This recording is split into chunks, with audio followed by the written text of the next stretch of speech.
Well, good morning and happy MoneyWise Wednesdays. Hey, Herschel. Hey, Kelly. Hey, Kelly. So, Kelly, today is your big day because you're going to be teaching our lesson again. You haven't taught MoneyWise Wednesday for our kiddos since the very first one that we did on fraud protection. So that was like 4 weeks ago. Now you're a pro. So, guys, we're really excited to be with you this morning. We are going to be talking about common money beliefs today. But before we get started, I wanted to do a quick shout out and hello to Tim McAlpine for It's a Money Thing.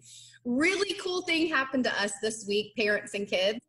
We got a phone call from the CEO, Tim McAlpine, of It's a Money Thing, and he reached out to us and said, we want to hear a little bit more about what you guys are doing on MoneyWise Wednesday because it's really cool. And we thought, so that was super cool and flattering. So we're going to be on there next, like a video cast basically that they do. So we'll post it maybe on our website for you guys to see. If you are in a financial institution, if you're another credit union watching this video, it was a really great opportunity for us to talk about some of our best practices and kind of how we have evolved into doing MoneyWise Wednesday. So for some of you kids, it might sound a little boring, but for you parents, you might be interested in checking it out. But we were really honored. Thank you, Tim. Hello to Irene and everybody there at the It's a Money Thing group program. We love working with you all. You've made this super fun and easy for us. So we just wanted to kick off the day by saying hey to you guys. Don't forget, if you want to win a $25 gift card, then you guys need to go on right now and comment right below on the video, share, like it, all the good things, and you're going to get entered to win a $25 gift card. Want to do a shout out to our winners from last week. We had Travaris Bivens, who was a $25 gift card winner. His is in the mail on the way. And then also Carlotta Harper Pugh also won. So congratulations to both of them. They simply commented in a previous in last week's video, and their lucky name got drawn. So congratulations to you guys. Don't forget, post a picture of your kids learning about money in our online curriculum, playing on the online curriculum on our website, which is envisioncu.com/moneything. And you guys will be entered twice to win. So you can find out everything at the website. And Kelly, we're going to go ahead and get started with our topic today. So I'm going to let you take it from here. Thank you, Kelly. Our topic today is common money beliefs, and our topic for the adults this afternoon is family conversations about money. So parents, please tune in a little bit later today, and that'll give you guys something to talk about at the table because they both go together very well. You may wonder why this is an important topic, and it's important because our opinions about money are shaped by different things like our parents, our friends, our social activities, advertising on TV and in magazines. It's all around us. So there are many different views and opinions that other people have about money based on their personal beliefs. So we're going to jump right in, and we're going to join Jen on her journey through money beliefs.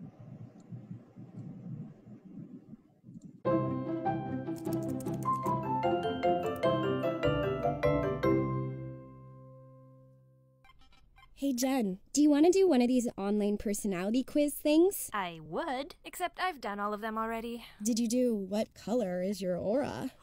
Atomic tangerine. I'll take that as a yes. What about which emoji? A smiley with sunglasses. What about how long would you last in a zombie apocalypse? Did that one too, and for your information, 24 minutes. Yikes. So I take it you already did which bird represents your money persona? Oh, that's a new one. It tells you how you relate to money. You can either be an avoiding ostrich, a strutting peacock, a stashing crow, or a wary owl. Ooh, which one am I? Let's find out. It starts off with a avoiding ostrich. The avoiding ostrich would rather bury its head in the sand than face reality when it comes to money.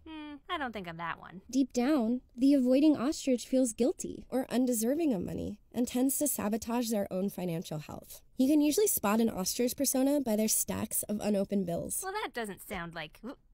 Or by their unwillingness to talk about money with partners and family members. Can we skip ahead? The avoiding ostrich is therefore vulnerable to unnecessary fees and late charges and tends to struggle with debt management. Okay, what's the next one? The strutting peacock. The strutting peacock sees money as the ultimate status symbol and chooses impressing others over their own financial well-being. Deep down, the strutting peacock believes that self-worth comes from the lifestyle they lead. So they tend to create the illusion of being more financially successful than they actually are. Yeah, not ringing a bell. Strutting peacocks tend to be overspenders and in major debt from keeping up appearances. They are often drawn to get-rich-quick schemes and risky investments. Why's that? Because the thought of having a big payout to brag about is just too enticing. Okay, what's the next one? The stashing crow. The crow is all about money worship and believes that money is important and scarce. Deep down, the stashing crow believes that you can never have enough money to afford the things you need and want in life. That's kind of a bummer. Stashing crows enjoy the safety of a stockpile and therefore have hoarding tendencies and are likely to be workaholics. They put making money above everything. Hello? Yes, it is. The Johnston account. I'll get right on it. Jen? Just gotta finish up this email real quick and... Okay, what were you saying? The last persona on the list is the wary owl. The wary owl is extremely vigilant when it comes to money and tends to underspend. Isn't that a good thing? I thought only overspending was bad. A little bit of money vigilance is a good thing, but wary owls are at the extreme. Their relationship with money is based in fear. Wary owls have trust issues when it comes to financial institutions and banking products. The fear of losing their money keeps them from investing or growing their money. Sounds kind of paranoid to me. Yeah, kind of like those people that keep all of their money hidden under their mattresses. So crazy. I don't know about this quiz, though. I mean, I didn't relate to it at all. But hypothetically, if I did relate to all of the money birds, would that mean I'm doomed? Jen, of course not. Everyone has a couple of these behaviors that they sometimes gravitate to. The important thing is recognizing those behaviors so that when you're making financial decisions, you're not basing them on avoidance or status or worship or fear. Cool. Okay, now let's do which Italian pasta is your soulmate? Yeah. I hope I get spaghetti. You know, I was secretly hoping my money persona would be a flamingo. But Jen, that's not even one of the... I swear I think I got a crush on Jen now. I swear I think I'm falling. I don't know what's going on here. She's so much fun. She is. I love her. Yeah, me too. So that was a wonderful video, and it's interesting to see all the different types of money personas that are out there. And I don't know if it made you think a little bit about your own money persona, and we're going to get into that a little bit more because there's a really great quiz on our website that you can take. And I took it, and it really surprised me to what my money persona was. And I actually had two. I don't know if either one of you guys got a chance to take it, but it was pretty interesting. But before we do that, we're going to go into the presentation, and we're going to talk a little bit more about what Jen and her friend talked about. Let's just jump right into our presentation. And it's how you relate to money. Do you see it as a source of freedom or anxiety? Do you ever talk about money with friends or family? And are you a saver or a spender? What's your money persona?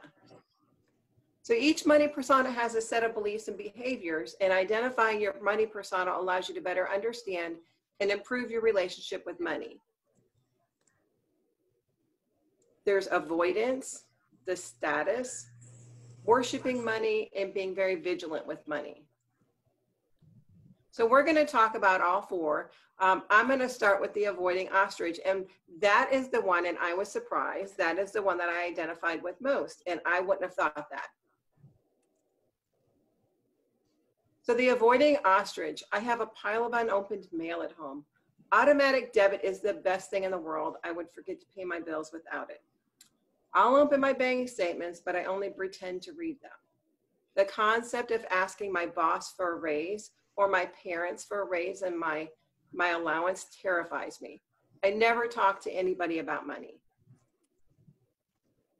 My belief is that money is complicated and almost impossible to manage well. And the main traits for the avoiding ostrich are financial sabotage, reluctance to talk about money.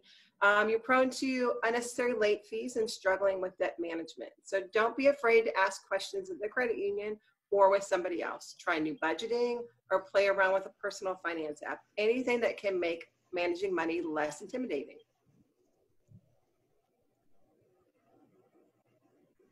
And Herschel, would you go over the strutting peacock with us? I'd be happy to. Yeah, right. So the Strutting Peacock likes to enjoy life as it is in the moment. He likes to enjoy spending versus saving, buying things that he really truly can't afford, maybe putting them on a credit card for later, knowing that they're wanting to enjoy those things right now, treating friends and family out for lavish meals and vacations, right? They like the shiny and blingy things, riding in cars with movie stars, things of that nature, right? Like the brand names, Jordans, all the high-end stuff, right? That's the Strutting Peacock. What's the point of having no money if you can't enjoy it? That's one of the common beliefs that a lot of spenders have, right? But we need to refrain from having those thoughts and start preparing for saving for later.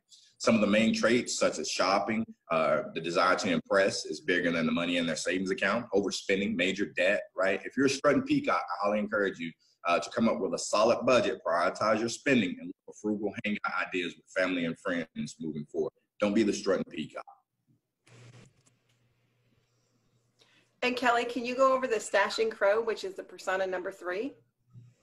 Yeah, I'd be happy to. So the Stashing Crow kind of worships money, but a little bit differently than the Strutting Peacock. They think that financial success isn't about spending the most money, but about having the most money. They can really be a workaholic sometimes because they work so much to make a lot more money. And then, maybe they say, of all of my friends, I'm the most competitive.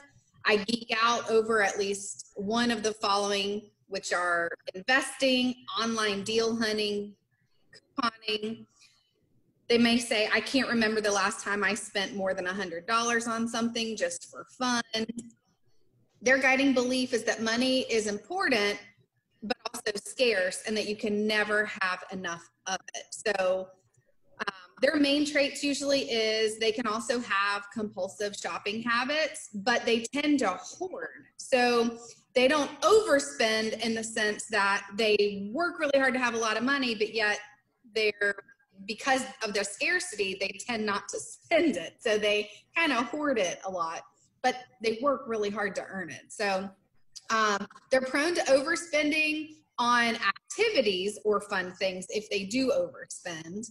And if you're a Stashing Crow, usually the advice is to just, sit back and relax a little bit. Realize that a realistic budget includes saving and allowing yourself to spend money. Money can be enjoyed if you're responsible with it. And the last one is the Wary Owl. Does this sound like you? I'm detail-oriented and I love organizing and planning things out. Stories about hackers, credit card scams, and data breaches kind of freak me out. I'm scared of the consequences of making bad financial decisions. And investing is not worth it because there's a chance I could lose everything. I'm amazed at budgeting. Their belief is that spending and investing is what gets people in trouble. And their main traits are fear and distrust of the economy and the government. And I could see that a lot right now. People are a little scared. So even the person that's probably not a worry owl might be a little bit right now. Prone to extreme underspending, negative effects of inflation, and holding money instead of growing it. And if you're a worry owl, you might explore new investment products and ways to grow your money, or talk them over with a financial planner. So did you relate to more than one persona? Most people are a combination of several. And like I said before, we're going to take a survey right now. We're going to hop on to Envision CU's website. And we're going to go to the common money beliefs. And right underneath Jen's video that we watched earlier, you're going to see the common money beliefs survey. So if you click on that, you can take it. If you print out a couple copies, maybe your parents and your siblings can take it with you, but it's very interesting. So there's only 12 questions, so super simple. Don't overthink it because that's what I do. But then once you add up all your points, you can look on the next page and it'll tell you what your money persona is. Like I said, I was a little shocked at mine. Mine is the Avoiding Ostrich and the Worry Owl. And I didn't have any idea. I'm similar to you. I think we all have a little bit of all the different traits. I'm definitely not an Avoiding Ostrich. I scored really low on that. I'm more of a stashing crow and wary owl, a little bit of both of those.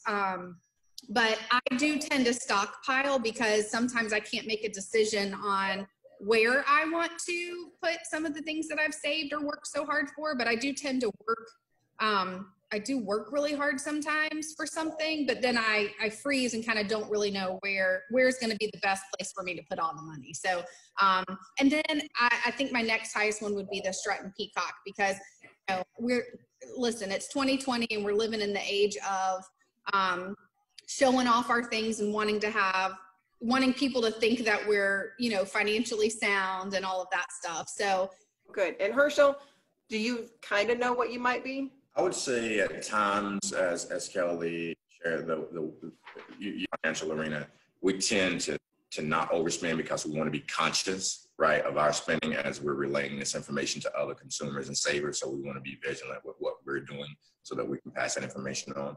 But also we're living in a time where we want to feel accomplished and successful. And rite of passage means purchasing things that make us feel good, right? Going out and enjoying family and friends, right? And that may mean picking up a tab at times. But I think we're all displaying several traits depending on where you are in life, what your status is, past family traditional beliefs, whatever the case may be. So I think we're all displaying several traits. And I think what's interesting is that if you take the test today and then take it again in 6 months, you might even find that your personas have changed a little bit, based on what's going on around you and your personal situation at that time. And I think one of the important things to remember is it's okay to be that persona as long as you reach out, kind of get out of your comfort zone just a little bit, like we are with this video. So, get out of your comfort zone just a little bit and reach out to those people that are experts so that you can grow and you can develop and step outside of your comfort zone. There's also on the same page on the envisioncu.com, it's a money thing. Underneath the survey we just took is more information that you can print out and go over with your parents later tonight. And if you have any questions, you're welcome to send us an email or a message through Facebook underneath our video. All right, so we want to remind all of our viewers, all of our members, to make sure that you're liking, viewing, and sharing our page. We want to make sure that you're entered in to win in the $25 drawing. But more importantly, if you take a photo and post it under our comments, you're entered twice, guys. Entered twice for the drawing. Kelly, feel free to share some more additional information of how our viewers, our members, and everyone alike can stay engaged with our MoneyWise Wednesday sessions. Yeah, I really encourage adults to tune in for the 12 o'clock adult session. We're going to be talking about a brand new curriculum on our MoneyWise playlist that is about family conversations about money, because many of you parents might have a different money persona than your children are going to have or do have. And remember, what works for you may not work for your child's personality style too. It's very much like personality traits. So we all are very different in many ways. Some of us are more serious. Some of us are more funny. Some of us are more laid back. Some of us are rigid. You know, there's a lot of different things that make us who we are. It's very similar with money. So how we have discussions with our children about money will really help shape them into discovering how they think about money and how they'll be successful in money management in the future. So we really encourage you as grown-ups to come, even if you don't have kids. Our family conversations about money adult session is still relevant for anyone, because you might have a partner or a significant other that you share household expenses with. You may be living on your own, but looking forward to a next stage of life. And we're gonna learn we're gonna talk about some important questions that you should ask yourself that will help you prepare for how to have difficult conversations about money, especially right now during COVID-19 uncertainty. You know, that's one of the things we've always kind of prefaced these workshops with, is that we're facing uncertain times and we're living in a really different, what feels like an entire different world, right? It's like we're on another planet right now. So it's more important now than ever to really have conversations about what's going on in our economy, what's going on in our country, what's going on worldwide, this is unprecedented times, and it's a wonderful opportunity for us to talk to kids and for you kids to really learn about money, how everything is working in the world in regards to money. So we really hope you'll join us at the 12 o'clock adult session. Thanks, everybody, and hope you have a great day. And kids, we will see you next Wednesday for MoneyWise Wednesday. Bye.